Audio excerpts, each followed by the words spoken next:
We kiss in a shadow. Hey, y'all, come on in. It's great to see you. We have a soap fit for a king today from Phoenix Artisan Accoutrements and Razor Emporium.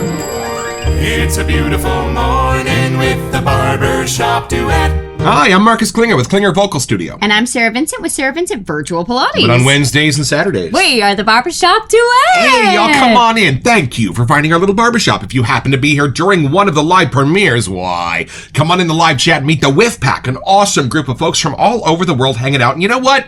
They'd love to meet you too. They would. And for our mention today, we have been going through the razors we have in our den. And today is a special one. Y'all, this is the only vintage razor we have in our den. It's a Gillette Tech from the 1950s, a gift from Jeremy Fletcher at Mountain Hair Shaving. Thank you, buddy. And how do I know this is from the 1950s? Well, if you go to the Razor Emporium website, there is a section devoted to those date codes that will tell you exactly when the razors were made. And you can even get one that was made in the year you were born. Very cool stuff over there. And speaking of Razor Emporium, what is our soap today? Our soap today is a special collaboration from Phoenix Artisan Accoutrements and Razor Emporium called King R Emporium. Well, y'all, let's meet this gentleman.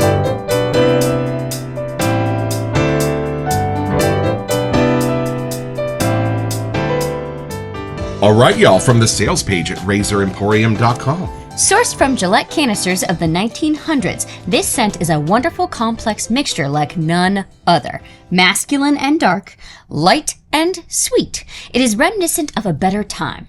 Men were gentlemen, and vintage was on the cutting edge. I love it says dark, and then immediately light. Yep. Even the name is an homage to King C. Gillette, the founder of it all. And I thought at the beginning of our journey, he was actually a king who had like a wet shaving hobby on the side and like invented razors. So for Matt Pisarcik, the owner and proprietor of Razor Emporium, Douglas renamed this King R Emporium for Razor Emporium. And I reached out to Douglas Smythe about this, and he said that the scent comes from very early soap canisters that Gillette sold that came in gift sets at Christmas time. Oh. And leave it to Douglas and Fran to be able to find one of those to recreate this for us. And should we give away some scent now? It's how you feel There's about quite this. a lot, actually. Let's do it now. What do you got? Starting with Almond, lemon, and bergamot. Now hold on. Y'all, where have you last seen those three put together? Already, I'm hoping to get something that has a sense of being over 100 years old. Going on with Oh, cool mint. Be Still My Heart. Lavender, green accord, sandalwood, cedarwood, amber, musk, and West Indian Bay. There's a list. Y'all, I do not have any idea of which one of these might be the spine of this scent or if it's all going to be a beautiful balance. I mean, who knows, but I'm hoping we can hop in the DeLorean and have a little time traveling adventure today. Let's take it out of the box.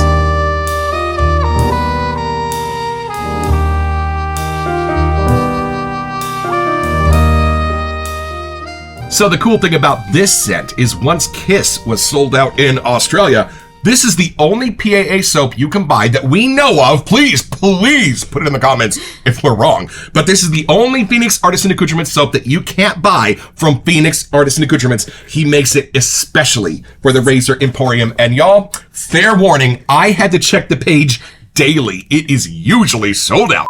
Look who's on the cover, y'all. That is if Matt you don't know what Matt Pisarcik looks like, himself. this is him. I am told he is just as kind as he is tall. And look at this, y'all. But he's got a stash There rocking on is there. a splash and perfect bosom buddies. Look at that. I am ready to go back in time for my first impression.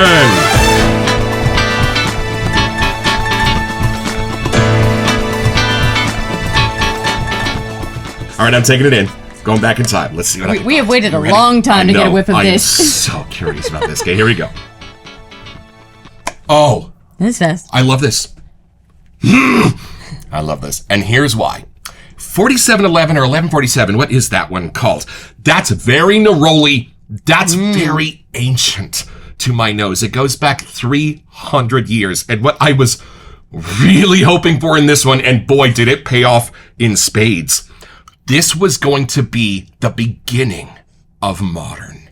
This was where everything took a turn because number 6, Coswell Massey, 4711, 1147. What? Okay, I need to look this up.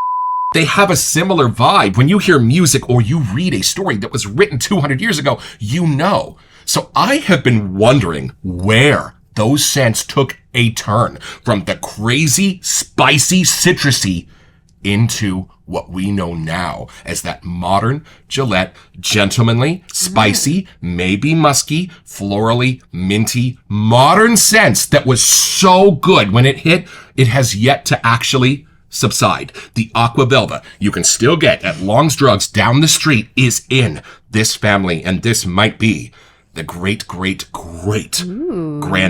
of when those all took that turn to be more modern, to be more floral, to be less bossy with how it was being masculine. Oh, this is wild. Okay, hold on. Okay, so let's start with how this began, the modern trend of aftershaves. I'm getting an icy cool blue sense to this. There's no patchouli, there's no tobacco. It goes into the sages, it goes into the bergamots. It does not go heavy into like the lemons or the nerolies, which they did before this. And there's no overbearing sense of a wood or a spice in this. All of the beautiful senses are above the equator, and yet it is uniquely and definitively masculine. And I think that's how the modern scents do what they do. I was going to ask that. Okay. Even Creed, even Aventus owes a debt of gratitude to this. Okay, hold on.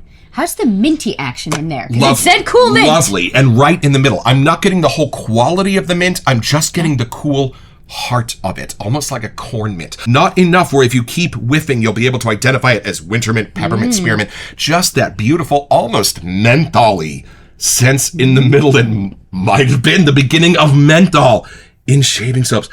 Woo! Y'all. And then, hold on. There's more. Clean, bracing, mellow, not anything that would jump out as definable. So I think that's important too. At that time, it was just more important that you had an overall sense of being clean and put together and just slightly soapy. Does that make sense? Yeah, because you're right. Like in the early 1900s, that's kind of how you would know if someone was clean shaven, was that smell. I know all of these scent notes, just like I know the ones in Old Spice, but when they come together in exactly that right balance, a brand new personality comes forth. So I think what it did is it dove down into each one of these scent notes. And instead of pulling out the entire personality, pulled out the cleaner parts, pulled out the lighter parts, while making sure each one was masculine in its way. Whoa, what a charmer. I'm so intrigued. I love this. Even just reading that list, I felt there were like 3 or 4 different vintage things thrown together in a new way. This is its own thing. Okay. Well, I'm glad after all this long wait, you finally caught it when it was in stock to get everything. My turn. All right. Take it in.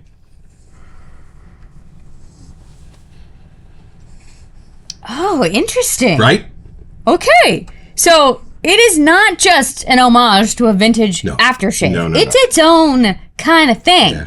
I do get, oddly enough, more of the citrusy, almost florally kind of things at the beginning. Yeah. Then that cool mint hit kicks in. And then at the end, I'm just left with like a musky, light wood, meaning I saw some bay on there. So I see the bay leaf as my exit. So it's fun because I want to say nothing in it is dark. Right. But I get what they were kind of hinting at in the description, that it has both sides, because my brain got like a goldeny hue at first, and then it was like a deeper green, and then it went blue, and then it went yellow. So I think there's like a lot of, there's just life to it. Like it's depending on who it's on, I think different parts are going to come out of it, and there's nothing in it that you could get tired of or gets too pokey. Like, this would have been meant to be an everyday shave stick to just get cranking. Like, there's nothing in it that I feel like you would get tired of. Right. You know, does that make sense? Oh, 100%. And it's not the musky stuff that's in Sunup.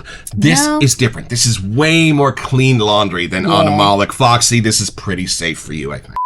It's interesting because I immediately get the vintage hit at the beginning. Like, I am back in early 1900s. Like you said, everything on that list, we know it's stuff they would have had. It makes sense. But as I keep whiffing, it deserves a long whiff, let me tell you. But as that whiff keeps going, there's something that stays so current about it, too. Right, yes. And I feel like anyone that was new to shaving and didn't know what they liked or didn't like, this is kind of a safe one that kind of has a little bit of everything. Well, and I was talking to some folks yesterday about people's favorite scents, and they brought a bunch of their shave den over and had them smell it, And they just wanted to stick with what they already had. And I think there's something interesting in that phenomenon where the nose would rather choose something familiar than something new. It's not that he didn't like the other soaps. It's just that he preferred what he knew, like the same way my 6-year-old niece prefers chicken nuggets over, well, anything. And I think what gets me the most is everything else that we have smelled that goes back over 100 years has a woody spice in it that I also smell from furniture at really nice antique stores, like consignment stores. They smell antique-y. This doesn't. This is that first soap, I think, that jettisoned that old idea of the wood spice on a guy and went in a totally different direction. And you know what's funny? I think it went floral. Because I think if you were so used to all of those woods back then, what would have hit you the most from this was that gentle, delicate barbershop floral surrounded by nothing but lighter notes and a mint in the middle. Beautiful. I really feel like I went through a time warp and I'm back in the early 1900s smelling it as it was new then. Right, yes. Where sometimes the vintage stuff almost brings that smell of vintage with them. I don't think this does. This is still new out of the box, if that makes sense. And the musk, I think it is a clean laundry musk because, like I said, everything is above the equator in how these spices are being done.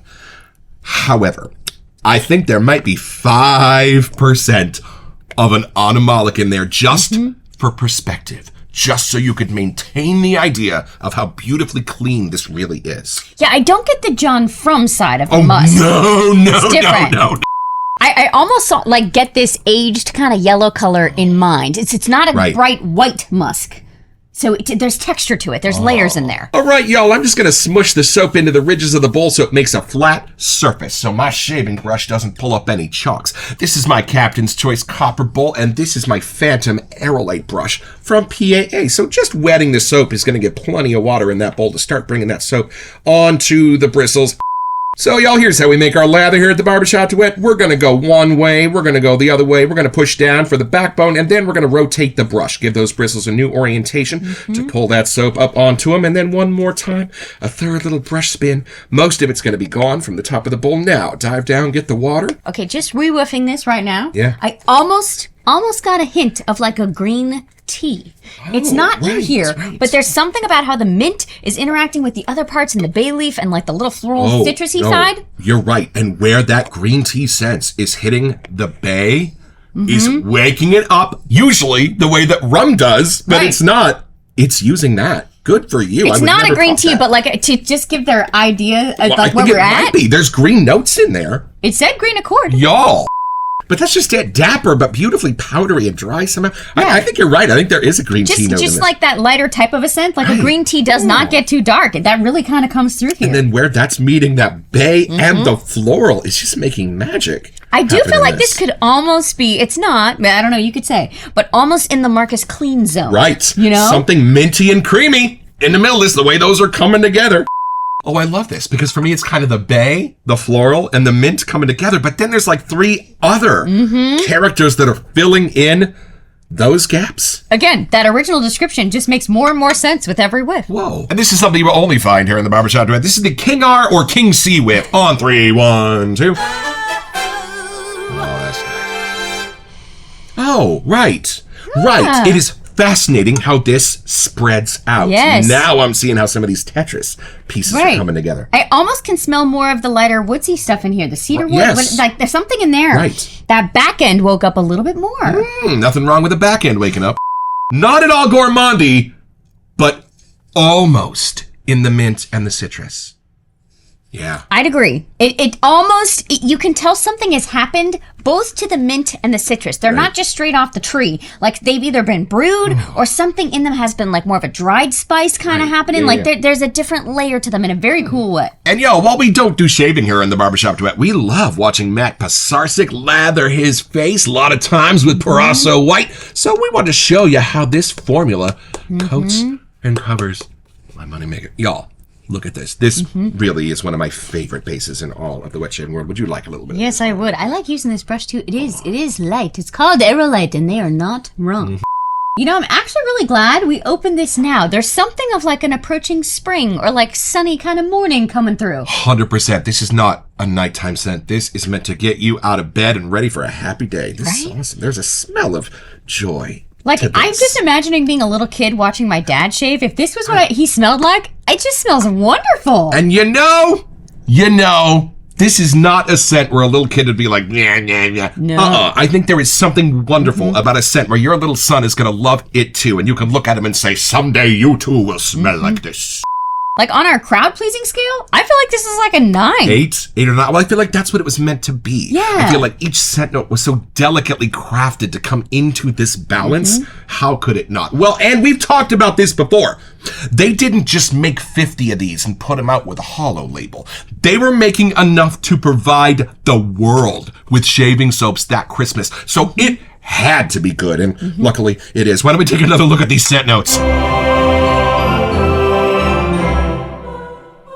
All right, y'all, back to the sales page at razoremporium.com. I forgot this started with almonds. I did too. Okay, but that adds that gentle kind of almost woodsy side. And you know what's funny? Almost every shaving soap we have that says almond, it also has a little bit of cherry because the molecule is so close, but not here. This is almond done in a very different way. How are you sensing it? It's that, I think it is. It's just that lighter texture. Instead of a wood, it's like the almond was used to have that creamy kind of side to it. Right, it's almost just like an almond soap. Yeah, you know, like the even like the skin on the almond somehow, like that's the texture I'm seeing. Oh. And then it is lemon and bergamot, but I think the bergamot is just helping it be a little bit more on the sweeter side of the lemon. I don't sense the lemon. I think I'm getting some kind of yin-yang of the bergamot and lemon together. Well, like in Sprite, I'm not sure where lime starts and lemon begins. You know what I mean? That's like its own kind of thing.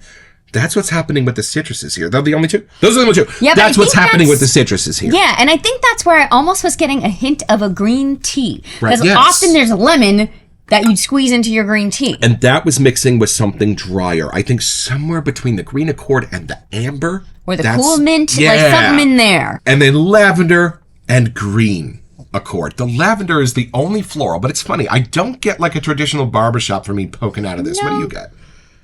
Yeah, it just adds to that like clean side. I don't know how, but lavender is one that started in the OG vintage stuff, and it has stayed throughout. In any barbershop or vintagey thing, there's often a lavender, and it works here. Although there's a drier, herbier side to the lavender that I think you're getting here, and then a more floral, beautiful, bloomy part of the lavender that you get in like lavender noir. So I think this is a little bit more of like the clean laundry lavender that's mixing with a little bit of clean laundry musk. But if you're not a fan of lavender, it doesn't poke out. Oh, no. In fact, I think only 9 out of 10 people would not scream lavender in this. It's the way it's being used in the balance. But it's beautiful, and it's floral in a way that I've never really experienced floral before. Nothing's jumping out like your grandmother's garden. It's just like a beautiful masculine sweet somehow. Yeah, no, that's a perfect way to put it. And then, here we go, sandalwood, cedarwood. So those are the two that were actually listed, and they are on the lighter side again. 100%. I don't even get the sense of cedar in here, and cedar is so ubiquitous. What was the other one? Oh, and the sandalwood. You know, this is the only place where just a little bit of that sandalwood has a quality from like Coswell Massey number 6, but that's it. Like just a subtle, super subtle teak kind of mahogany. Right. But I think both of those and then blending with the amber after, somewhere in there helps it be more on the masculine side. Right.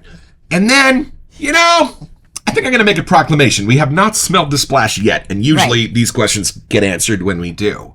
But that West Indian Bay is so beautiful, and we already know that Douglas is so good at making his own hydrosols that I wonder if that might be the prominent note in here. Is this a bay scent without being a rum? It's funny because I thought, just because I am a bay rum kind of fan, and the bay really does sit well with me, that's where my nose, because you always go to things that you know, like we were talking about earlier. So I thought it was just a me thing because I was smelling it sort of at the beginning and throughout, but how everything was bouncing off of it. I'm getting It's kind of like the magic weapon in this scent, though. Absolutely gorgeous. It's not bay forward or anything, but somehow the rest of the scent notes bounce off of it. Well, that's curious. You're right. It's not bay forward. When the curtain opens, the bay does not come out and be all, hey! No.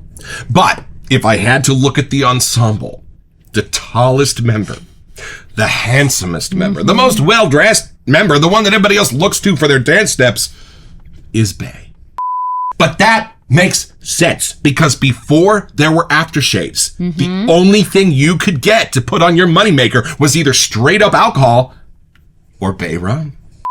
There's always a progression. There's always a family tree. Well, why don't we follow that tree down to the roots and take this a little deeper?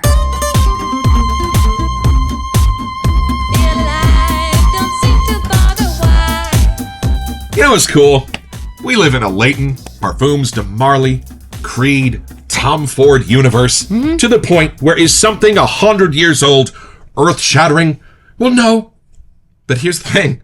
100 years ago, if all you had was Bay rum, this would be life-altering. That's how good it is. Yeah, I mean, obviously we were not alive in 1900, but to know what these would have sort of smelled like and came out around that time, I feel like that would have been such a different experience.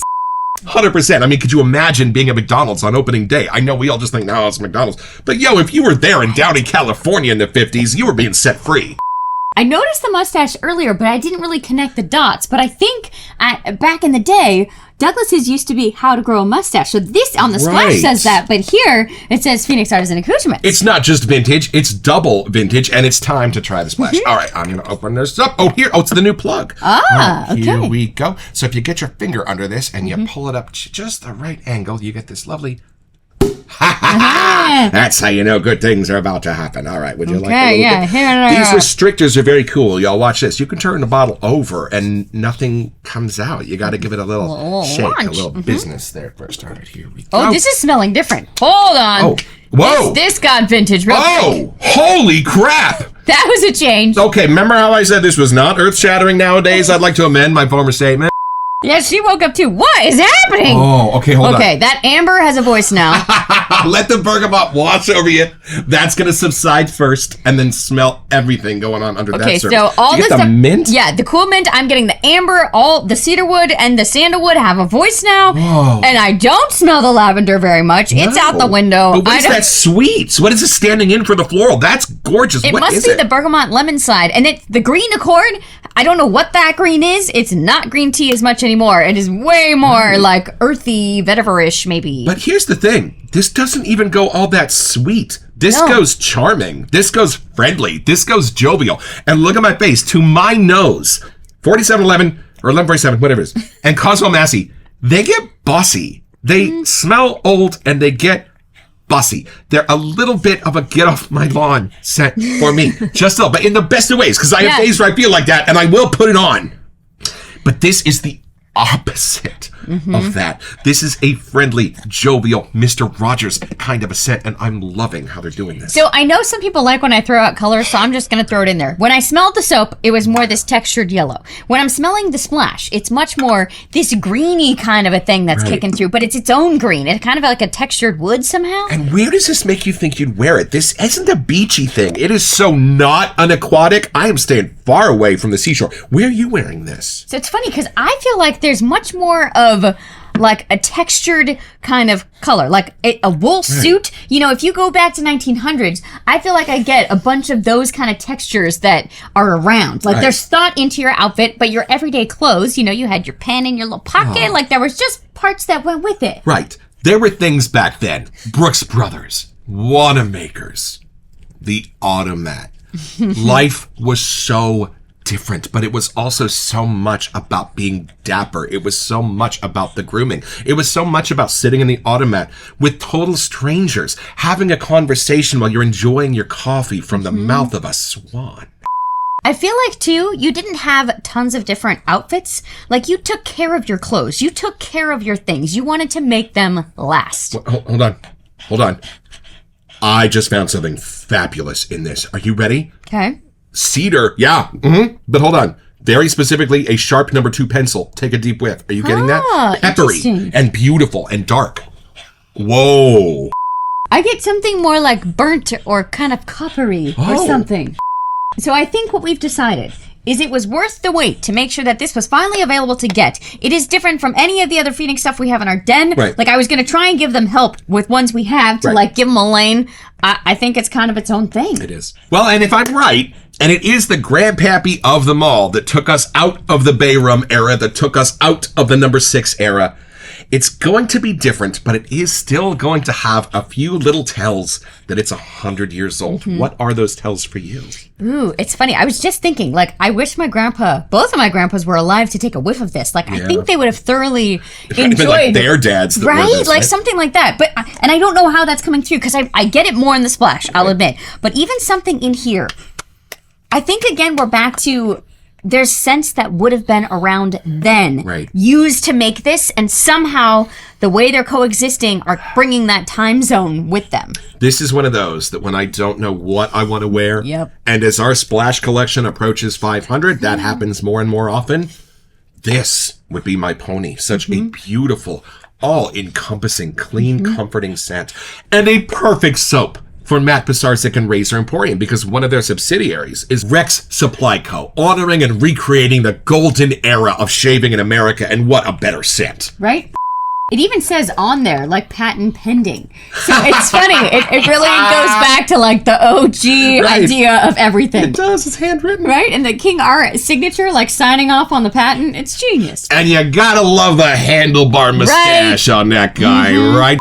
So it's pretty simple, y'all. Just be a serviceman home from World War I at Christmas time. And, well, Bayrums are going to be getting a little old, and you're hoping for something new this holiday season. Well, just about the time your wife sees that display down at the Five and Dime and decides to take a chance on some new Gillette products, boy, my friend, are you going to get your own.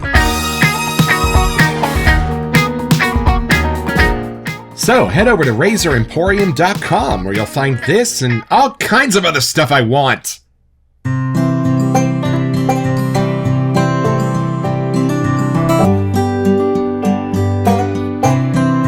I've had my shave, y'all, with King R Emporium. I think it's safe to say there were Bayrums in use for hundreds of years before anything we'd recognize as an aftershave came along, which makes this the What If soap. It was the first one that said, what if we took that scent, Bayrum, because it is the prominent spine here, and added bergamot? What if we took it and added mint? What if we took it and added cedar, amber, or musk, or all of it? This was the awakening. You can smell the transition from those hundreds of years of Bayrum to something new, more refined, more interesting, more gentlemanly, more extraordinary. Thank you guys for this.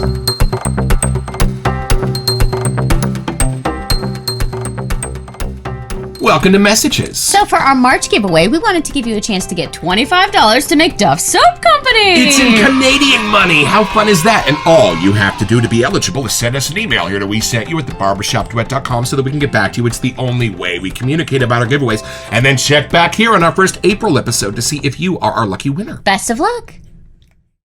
I love that there's still mystery in this for me, too. Yes. Like, my nose doesn't just automatically understand this because I've smelled everything since. No, there's still a lot of things in here for my nose to discover. I think for me, it's still the bay that brings me in the door because it's something that I'm familiar with and accustomed to. Right. I wasn't sure if the cool mint was going to take over for you, but it looks like it's kind of spread throughout. The way the bay, the mint, and the cedar are coming together for me just makes me smile. And when a scent makes me smile, that's usually the one I want to put on my face or swear.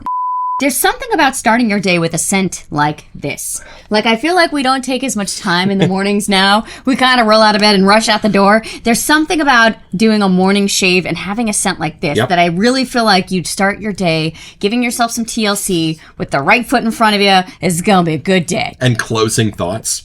There's not a single thing man-made in this, smell-wise, at least. Everything smells like something you might find in nature. And if we are taking a step beyond those Bayrums back in the day, what a beautiful way to do it. You are still staying surrounded by natural things and the sense of sunlight. So keep an eye on the site because it comes and goes. But then you can read the descriptions and see everything. But I gotta say, if you could see this label up close, it is too darn fun. And y'all, if you've never seen the podcast that Matt Pisarcik and Douglas Smythe have on YouTube, you owe it to yourself. It's informative and hilarious. And they're all still fun to go back and watch. We still have a few to catch up on, I think. Don't forget your next appointment with the Barbershop Duet. You'll smell better just watching this.